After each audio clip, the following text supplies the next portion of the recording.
നോക്കി മടുത്തവർക്കായിട്ട് ഈ അടുത്ത സമയത്ത് ലോകമെമ്പും ചർച്ചയായ ഒരു ഇഞ്ചക്ഷനെ കുറിച്ചാണ് നമ്മൾ ഇന്ന് സംസാരിക്കാൻ പോകുന്നത്. Mounjaro injection. വണ്ണം കൂടുന്നത് വെറുതെ ഭക്ഷണം കൂടുതൽ കഴിക്കുന്നത് കൊണ്ട് മാത്രമല്ല. നമ്മുടെ ശരീരത്തിലെ ഹോർമോൺ വ്യതിയാനങ്ങൾ, ജനിതക കാരണങ്ങൾ, മാറിക്കൊണ്ടിരിക്കുന്ന ജീവിതശൈലി ഇതൊക്കെയും ഇതിന് കാരണമാണ്. അതുകൊണ്ട് തന്നെ വണ്ണം കുറയ്ക്കുക എന്നത് പലർക്കും പെട്ടെന്ന് അക്സെപ്റ്റ് ചെയ്യാൻ പറ്റുന്ന ഒരു കാര്യമല്ല. ഇവിടെയാണ് മൗഞ്ചാരോ എന്ന മരുന്നിന്റെ പ്രസക്തി. യഥാർത്ഥത്തിൽ ഇത് ടൈപ്പ് 2 ഡയബറ്റീസ് ചികിത്സിക്കാൻ വേണ്ടി ഉണ്ടാക്കിയ ഒരു ഇഞ്ചക്ഷനാണ്. എന്നാൽ ഇത് ഉപയോഗിച്ച രോഗികളിൽ വലിയ തോതിൽ വണ്ണം കുറയുന്നതായി ശാസ്ത്രജ്ഞർ കണ്ടെത്തി. അങ്ങനെയാണ് ഇത് വണ്ണം കുറയ്ക്കാൻ ഫലപ്രദമാണെന്ന് ലോകം തിരിച്ചറിഞ്ഞത്. ഇത് എങ്ങനെയാണ് പ്രവർത്തിക്കുന്നതെന്ന് അറിയണ്ടേ? ഒന്നാമതായി വിശപ്പ് കുറയ്ക്കും. രണ്ടാമതായി ദഹനം പതുക്കെയാക്കും. നമ്മുടെ തലച്ചോറിലോട്ട് വയറു നിറഞ്ഞു എന്ന സന്ദേശം എത്തിച്ച് അമിതമായി ഭക്ഷണം കഴിക്കാനുള്ള തോന്നല് ഇത് ഇല്ലാതെയാക്കുന്നു.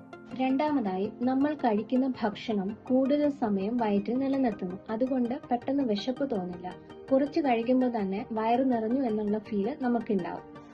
വണ്ണം കുറയ്ക്കാൻ കഷ്ടപ്പെടുന്നവർക്ക് ശാസ്ത്രം നൽകിയ ഒരു മികച്ച വഴി തന്നെയാണ് മൗഞ്ചാരോ. പക്ഷെ ഒരു ഡോക്ടറുടെ കൃത്യമായ പരിശോധനയും നിർദ്ദേശവും ഇല്ലാതെ നിങ്ങൾ ഈ മരുന്ന് ഒരിക്കലും വാങ്ങി ഉപയോഗിക്കരുത്. കാരണം ഇത് എല്ലാവരുടെയും ശരീരത്തിന് അനുയോജ്യമാകണമെന്നില്ല.